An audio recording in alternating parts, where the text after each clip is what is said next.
Negotiations are among my favorite examples of constraints in action. Right now we have a live negotiation in the Straits of Hormuz, and it's interesting to figure out who actually holds the cards in this negotiation.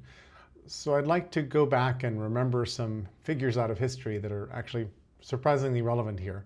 One of them is an Italian general named Giulio Douhet. Then there's Ho Chi Minh from Vietnam, Mohammad Mossadegh, Robert McNamara, and Muhammad Ali. Now, what do all of them have in common? Let's go first to Douhet, who wrote a book in 1921 when bombers first showed up. The first military planes were fighters, then they started dropping grenades and bombs, then they started attaching the bombs, and all of a sudden they started having large aircraft that could actually carry payloads and dropping bombs. Douhet saw this and realized, first of all, that a big 3D airspace is easy to penetrate. It's almost impossible to protect. So he said, the air forces will always get through. Then he said, air superiority, having a better air force that owns the space, is going to be key, and probably you need a separate air force. Check, check, those are good ideas. And then he said, air forces and strategic bombing are going to eliminate war. We're not going to need wars anymore because we're going to be able to bomb people and they will rise up and overthrow their governments. And guess what? He was really wrong about this one. Problem is, the other things all stuck, but this one stuck too. And over and over and over again, we have gone and bombed people thinking that they would rise up.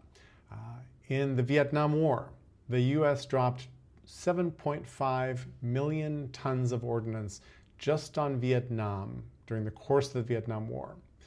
That is over 3x all of the bombs dropped in World War II by all parties, which was 2.1 million tons.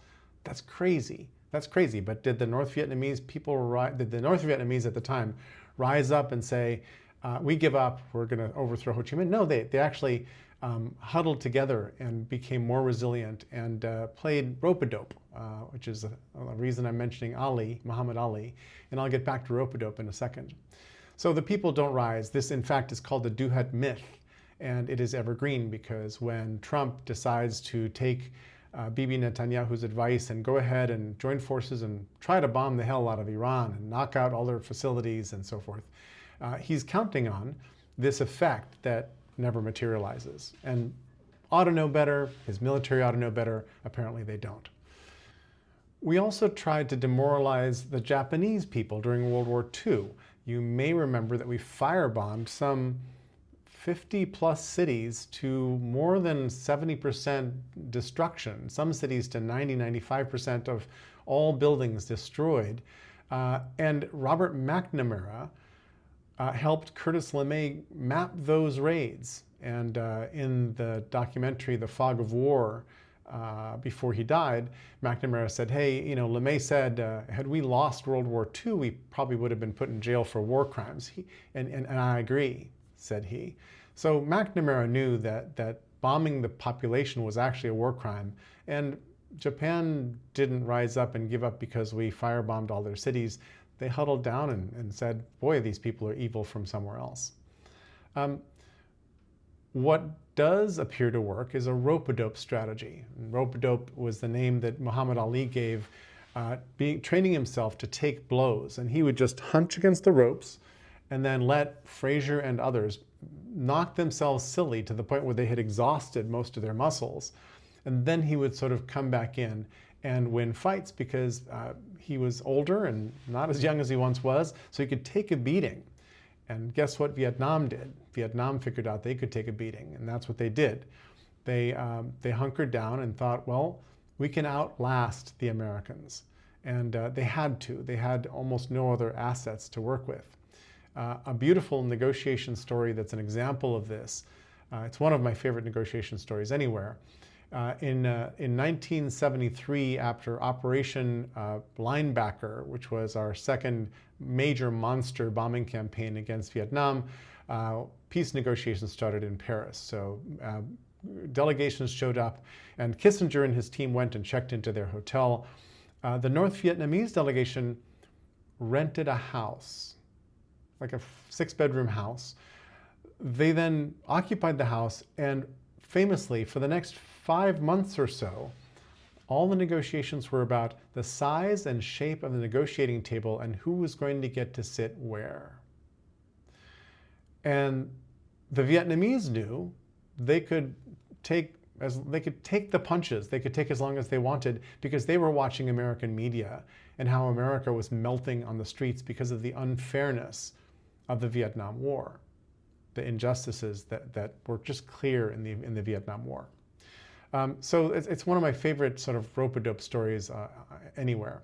Then you can also say that Ukraine is doing this with Russia, except Ukraine is also excelling in drone warfare and a series of other things that mean that they have become pretty much stronger than Russia.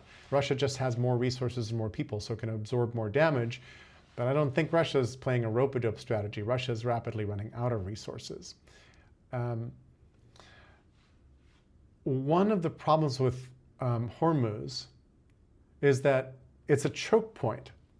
And you'd think it's an obvious choke point, but apparently that didn't sort of rise to consciousness for Trump and his advisors.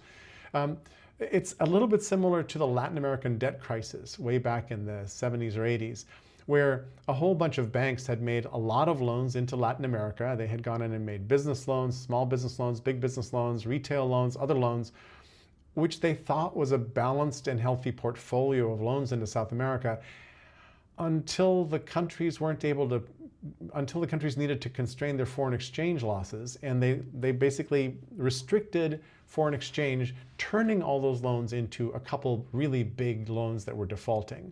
And all of a sudden the banks were in trouble, everybody was in trouble. Those were unexpected choke points. I think less expected. Anybody who is looking at country risk and has read Perkins's book, Confessions of an Economic Hitman, and has realized how much debt American businesses and other businesses were piling on Latin American countries just because they could, might have seen that coming, but there's all kinds of dynamics there that are really kind of crazy. So in Hormuz, modern warfare makes protecting the Straits of Hormuz incredibly difficult, between mines in the ocean, but also drones and missiles and all kinds of craft that are hard to find and stop, and that are easy to produce, inexpensive to produce in very large numbers. That's just a mess. Unless you have somebody's cooperation on the other side, unless Iran decides to cooperate or has a regime change and the new regime is friendly, it's going to be very hard. And unfortunately, the economic effects of shutting down Hormuz are enormous, enormous. 20% of the world's oil travels through there at any one time. 50% of the world's petroleum heading toward things like fertilizer products and so forth. The food system is being dented and damaged. I'm no fan of putting petroleum products on food for pesticides and fertilizers, but we do it a lot. And damaging that supply chain is going to hurt us down the road even more than it already has.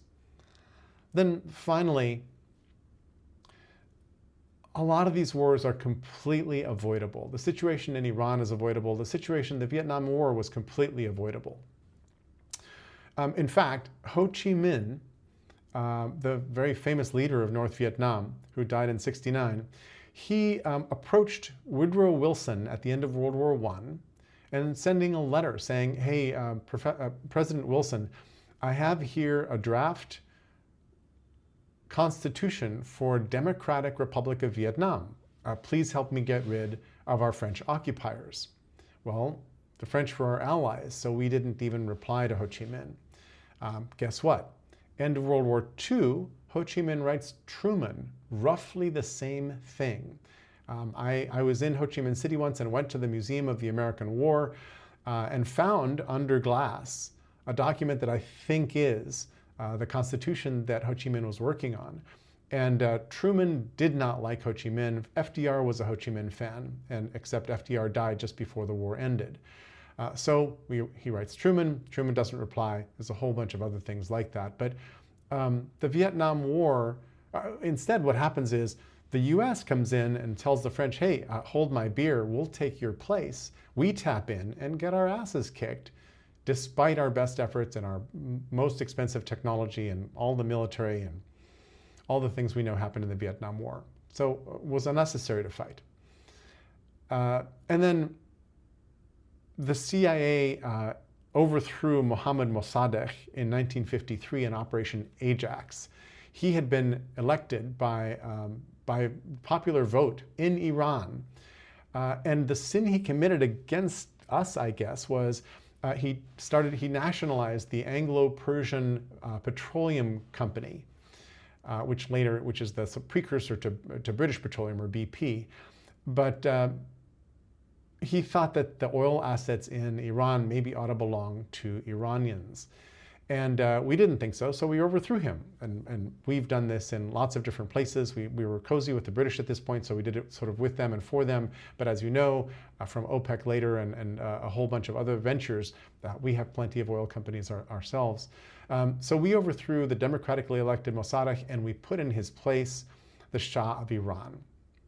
And it was the Iranian Revolution in '79, I think, that overthrew the Shah and put in the incredibly conservative and brutal regime that we're trying to topple right now, that has caused endless problems. By the way, small footnote, our needless taking out of Iraq back in the day and not managing to stabilize it as a functional democracy took away Iran's biggest opponent in the region and basically freed Iran's resources up. Iran and Iraq were hammering at each other for years in brutal, brutal fighting. We helped basically Iran bubble to the surface because we took away their biggest rival. Maybe the last point I want to make here is that US foreign policy is remarkably stupid remarkably often. We do very dumb things and then we're amnesic about them. We forget that they happened, or we're uncomfortable with going back and looking at history. There's been a huge backlash against apologizing for things that we did to Native Americans, to Black Americans, to other people. Like, oh no, we shouldn't do that.